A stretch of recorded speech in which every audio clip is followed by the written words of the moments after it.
हर हर महादेव दोस्तों, आज की ये खूबसूरत सी केक काफ़ी लंबा सफ़र तय करने वाली है क्योंकि आज की ये केक देवघर से महगामा जाने वाली है। तो चलिए, जब लंबे सफ़र को तय करना हो हमारी केक को तो उसे किस प्रकार से तैयार करते हैं, आज की इस वीडियो में हम सब देखने वाले हैं। और इस खूबसूरत सी केक की डिज़ाइन में मैंने कौन सी नोज़ल का यूज़ किया है। तो सबसे पहले इस तरह की प्लेन वाली नाइफ़ लेना है केक को डिमोल्ड करने के लिए। यहाँ मेरी स्ट्रॉबेरी फ्लेवर वाली स्पॉन्ज हो गई है रेडी। अब जो डोम शेप वाला एरिया है उसे दांत वाले चाकू से कट कर लेना है कुछ इस तरह से। आप देख सकते हैं कितनी जालीदार हमारी केक स्पॉन्ज है और ये कढ़ाई में बेक की हुई है और कम्प्लीटली एगलेस है। तो यहाँ 3 लेयर टोटल मैंने अपने केक स्पॉन्ज की निकाल के रख लिया। केक बेस के ऊपर जाएगी थोड़ी सी क्रीम ताकि हमारी जो केक स्पॉन्ज है वो चिपकी रहे केक बेस के साथ। और सोकिंग इसमें काफ़ी हल्का लगाना है क्योंकि लंबे सफ़र के लिए जब कभी हम केक तैयार करते हैं तो ज़्यादा सोक उसमें नहीं लगाएंगे। यहाँ स्ट्रॉबेरी क्रश का मैं यूज़ कर रही हूँ। क्रीम को भी मैंने स्ट्रॉबेरी फ्लेवर में तैयार कर लिया है। जो डोम शेप वाला स्पॉन्ज था उसे पलट के मिडिल वाले एरिया में मैंने ले लिया, मिडिल में सेट करना है। और जो गैप बन रहा है उसे फील कर लेना है इस तरह से क्रीम के साथ। और अब इसे एकदम शार्पली तैयार करना है। सेम प्रोसेस को रिपीट करके हम अपने केक की तीनों लेयर को कुछ इस तरह से तैयार करेंगे। यानी स्पॉन्ज की सोकिंग लगानी है, फिर क्रीम अप्लाई करना है, फिर फिलिंग में जाएगा स्ट्रॉबेरी क्रश। और यहाँ इस तरह से हमारी आज की जो हाफ केजी केक या 1 पाउंड केक को कुछ इस तरह से तैयार कर लेना है।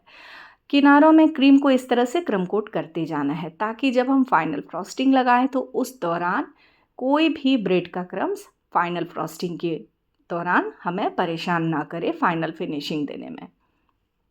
तो यहाँ मैंने जो हमारा स्ट्रॉबेरी क्रीम था उसे अप्लाई कर लिया।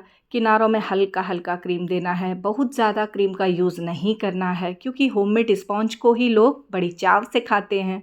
और कम क्रीम वाली केक को कुछ इस तरह से हमेशा ही मैं तैयार करती हूँ।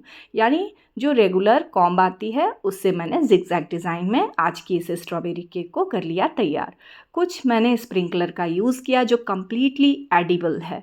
और हमारी आज की ये केक हो गई रेडी। पर मुझे लग रहा था कुछ सूनापन, तो यहाँ सबसे पहले मैंने वज़न कर लिया केक को। 1 पाउंड का केक ऑर्डर था, मैंने यहाँ 562 ग्राम में तैयार किया। तब तक मैंने इस केक को फ्रिज में सेट होने दिया।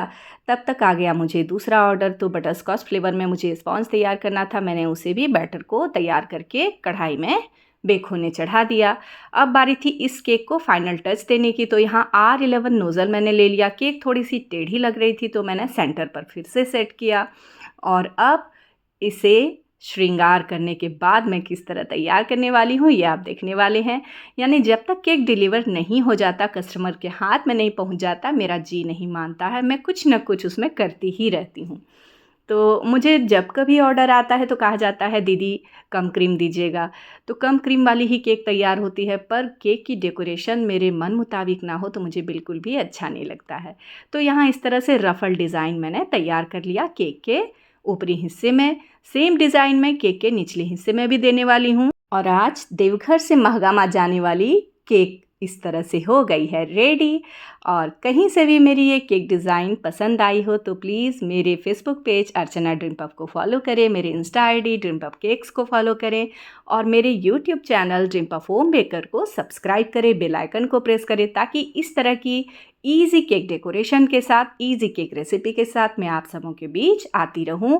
तो इसी उम्मीद के साथ मिलती हूं मैं अपनी अगली वीडियो में एक नई केक डिज़ाइन के साथ, एक नई केक रेसिपी के साथ। तब तक के लिए एंजॉय कीजिए इस वीडियो को। हर हर महादेव। Thanks for watching.